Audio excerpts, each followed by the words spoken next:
dog food. It's dog food. Being the child of a white American, probably Germanic descent father and a Levantine mother put me in this sort of racially ambiguous place that made it difficult to fit in. There really wasn't an Islamic identity to tap into that wasn't somehow connected to one's ethnicity. And it made it extraordinarily difficult to find my place as a Muslim. And you'll see they've kind of got their own little community, the way they organize themselves. Over here, you've got all of the Alpines, all 6 of them together. And then over here, you've got Trouble with her 2 kids. And goats tend to do that. They tend to stay together in a kind of family unit.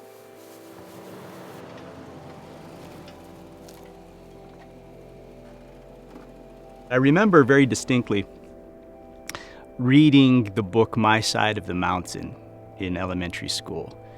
And I can't remember all the details now, but I was moved profoundly. I think it was about a kid, and he had this adventure on the East Coast, the Catskill Mountains in New York. It was absolutely the most fantastic piece of literature that I had been exposed to at that time that just opened up this whole world that I hadn't experienced personally and wanted to so badly. And I heard about other kids my age doing things, whether it was scouting or going camping with their dad or going fishing. And that was not something that was available to me. My father, he grew up in rural Kentucky. And the last thing he wanted to do was spend any more time outside. Okay.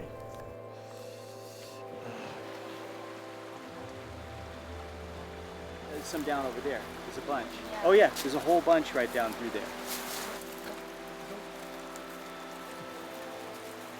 When my first daughter was about 12, 18 months, she threw a temper tantrum for the ages. And she had before. But her mother was really adept at calming her down, and our child was just not settling down. The screaming and the crying was just getting more and more intense, and really out of desperation, I grabbed her and I went outside. And things changed completely. There was such a massive, instantaneous shift in her bearing.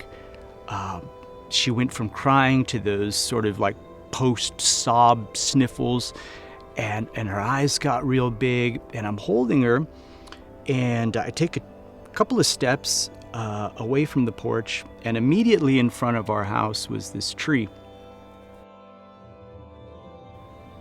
And she reached out for the tree, and I'm talking to her, like, hey, this is the sky, and oh, you're interested in the tree. Yeah, that's a tree.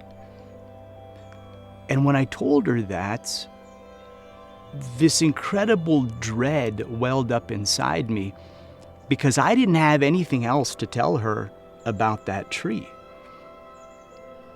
And the full weight of my paternal responsibility, the fact that this child would be looking to me for answers, for guidance, for direction, it all hit me in that moment, and I realized I didn't know anything about the world around me.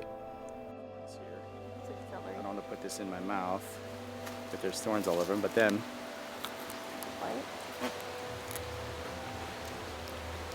crunchy, juicy.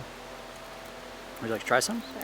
Try some. It doesn't taste. And I think that's the moment where the convergence of my desire for a profound spiritual experience and the wilderness connected.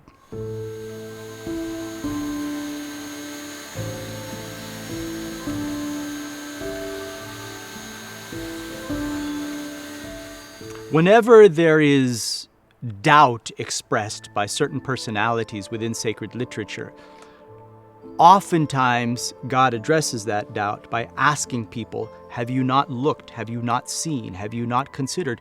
What is it he's asking us to look at except the natural world? Whether a fly or a gnat or a mosquito or the sky or the trees or mountains or a bird or whatever it, or ants or bees, whatever it is, he's constantly asking us to look at these things as a remedy.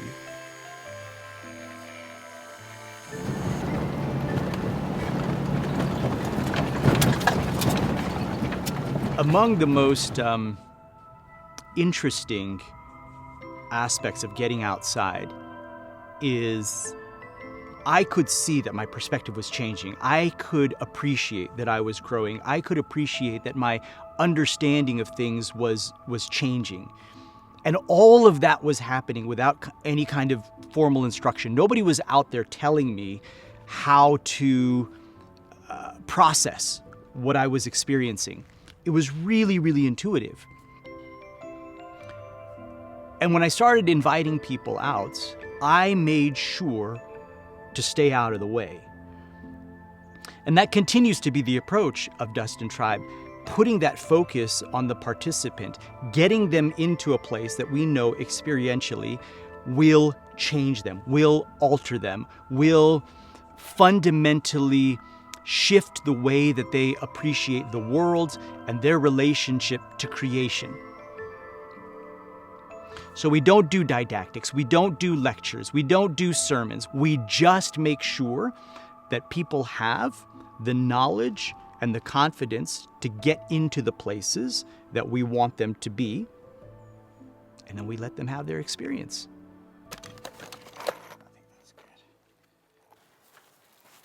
The work historically has not been lucrative, but it's absolutely paid in dividends through the learning and the growth and the networks that we've been allowed to experience through our intentional engagement with the wilderness. And one of the proofs of that is that we are now living in the Sierra foothills, where our engagement with the wilderness used to be sporadic and episodic. Now it's constant.